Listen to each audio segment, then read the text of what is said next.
আজি ইয়াত উপস্থিত থকা সকলোকে শ্ৰদ্ধা আৰু মৰম যাচিছো। ক'বলৈ যে ৰাঘৱ আহি আছে ২৭ অক্টোবৰ তাৰিখে। হেল্ল' এভৰিৱান, বনাইছোঁ অন্য এটা ভিডিঅ' লৈ বহুত দিনৰ মূৰত। আজি আমাৰ কলেজত মানে ফেচাৰ্ছ আৰু আপোনালোককো দেখুৱাম, ময়ো চাবলৈ যাই আছোঁ।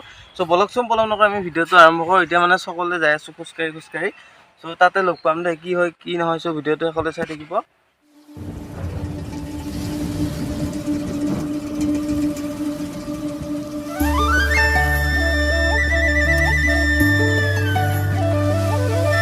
আৰু বাহিৰত মানে অনুষ্ঠান হৈ আছে, আপোনালোকক দেখুৱাম।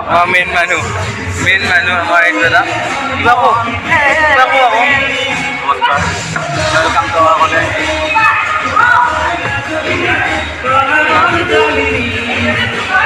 আৰু এয়া আমাৰ অনুষ্ঠান চলি আছে আৰু দূৰৰ পৰা কেমেৰা এংগলটো কৰিছোঁ আৰু ওচৰলৈ যাম বাৰু। এতিয়া আমাৰ মানে কলেজৰ ষ্টুডেণ্টখিনি পাৰফৰ্মেঞ্চ আহক, মানে কলেজৰ ষ্টুডেণ্টখিনি ডেন্স কৰিব, গান গাব। আপোনালোকক দেখুৱাই আছোঁ। আৰু মই মানে ঘৰত আহি কেনে মাজত এইখিনি ক্লিপ মানে লগাই দিছোঁ, তাতে ভিডিঅ' কৰিব নহ'ল কাৰণ মোৰ অলপ লাজ লাগি ইমান চলিৰ মাজত নৰোঁ। চেষ্টা কৰিম আগলৈ, কিন্তু লাষ্ট কৰিলেতো চব কাম নহয়। কলেজৰ ষ্টুডেণ্টখিনি পাৰফৰ্মেঞ্চখিনি চাওঁ। যিহেতু প্ৰিয় লাগিব সেইকাৰণে মানে মই চাউণ্ডটো বহুত বেছি দিয়া নাই। অৰিজিনেল চাউণ্ডটো দিব নোৱাৰে। এইটো ক্লিপটো ইমান এটা ভাল নহ'ল কাৰণ মই এইটো কালেকশ্যন কৰি ল'ব লগা হ'ল। এইটো টাইমত মানে মই নাছিলোঁ আৰু ভিডিঅ' আছিল মোৰ তাত ডিলিট হৈ গ'ল। এতিয়া মানে তিনিটাত আহি পেলাই ৰাঘৱৰ মানে সেই আৰু আপোনালোকে চাই থাকক যতীন দাৰ লগত কোন আহিছে। আৰু মঞ্চত একদম যতীন দাহঁত আহি পেলাই মানে ৰাঘৱৰ প্ৰমোশ্যন কৰিব, মানে বিভিন্ন কলেজত গৈছে আৰু আমাৰ কলেজতো আহি পেলাই। আৰু সিহঁত অহাৰ পিছতে একদম ষ্টুডেণ্ট আমাৰ কলেজৰ মানে সিহঁতে কিবা অলপ ক'ব, প্ৰমোশ্যন কৰিব। তাৰপিছতে দীপান্বিতা বাও আহি পাইছে। আপোনালোকক দেখুৱাই আছোঁ। যতীন বৰা বা যিখিনি আছে আৰু ৰাঘৱৰ লগত জড়িত সকলো আহি পাইছে। আমাৰ ঘৰত মানে নতুন যিখিনি ষ্টুডেণ্ট এডমিশ্যন লৈছে সিহঁতৰ মানে চিনাকি হৈ গ'ল। মই ভিডিঅ' কৰিব নহ'ল কাৰণ মই মানে বাহিৰত গৈছিলোঁ।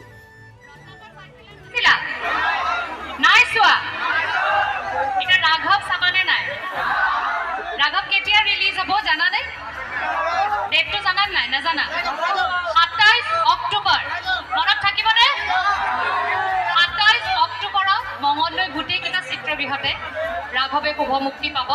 আৰু আশা কৰিছোঁ তোমালোক সকলোৱে আহি পেলাই ৰাঘৱখন উপভোগ কৰিবা, কাৰণ আমি অসমীয়া চলচ্চিত্ৰত তেতিয়াহে আগুৱাই যাম যেতিয়া নৱপ্ৰজন্মই ইয়াত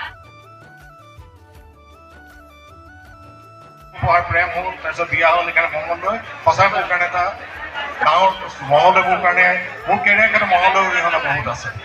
মই বিশেষ একো নকওঁ, যদিও আমাৰ গায়িকাও আছে, তাইক মই কৈছোঁ আহা অসমীয়া ছবিৰ কাৰণে দীপান্বিতাই যথেষ্ট কষ্ট কৰে।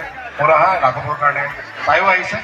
এবাৰ ৰাঘৱৰ কাৰণে এটা হাত চাপৰি হৈ যাব, কি কোৱা? ভগৱান, হয়তো মোৰ চব আশাই পূৰণ কৰিছে, চব আশাই মোক পূৰণ হৈ গৈছে। মাত্ৰ এটা আশা পূৰণ কৰি দে, মোক কোটিপতি বনাই দে, মালদাৰ বনাই দে। আহিছোঁ আচলতে ৰাঘৱৰ কথা ক'বলৈ যে ৰাঘৱ আহি আছে ২৭ অক্টোবৰ তাৰিখে। ৰাঘৱখন চাবা, ধুনীয়া চিনেমা হৈছে। আমি আচলতে আহিছোঁ এটাৰ কাৰণে, যাতে নতুন প্ৰজন্মৰ ল'ৰা ছোৱালীখিনিয়ে অসমীয়া চিনেমা হওক, অসমীয়া থিয়েটাৰে হওক, ড্ৰামাই হওক যাতে চাই, সেইকাৰণে আহিছোঁ। তোমালোকে যাতে মা দেউতাক কোৱা যাতে চিনেমা চাম বুলি, সেইকাৰণে আমি তোমালোকৰ ওচৰলৈ আহিছোঁ। আৰু মানে একদম দীপান্বিতা বাহঁত আহিল আৰু দীপান্বিতা বাহঁতৰ মানে দীপান্বিতাৰ বাৰ গান শুনোৱা হওক। আপোনালোকেও শুনক, ময়ো শুনো, আপোনালোককো দেখুৱাইছোঁ। কেতিয়াও কৰবা নহ'ল কাৰণ অ'ত গ'লোঁ ত'ত গ'লোঁ। তেনেকৈ যাওঁতে মানে ইফালে আহি পাওঁতে দীপান্বিতা বাই একদম ষ্টেজ প্ৰগ্ৰেমত হেৰি কৰিছে। পোনপ্ৰথমে আজি ইয়াত উপস্থিত থকা সকলোকে শ্ৰদ্ধা আৰু মৰম যাচিছোঁ।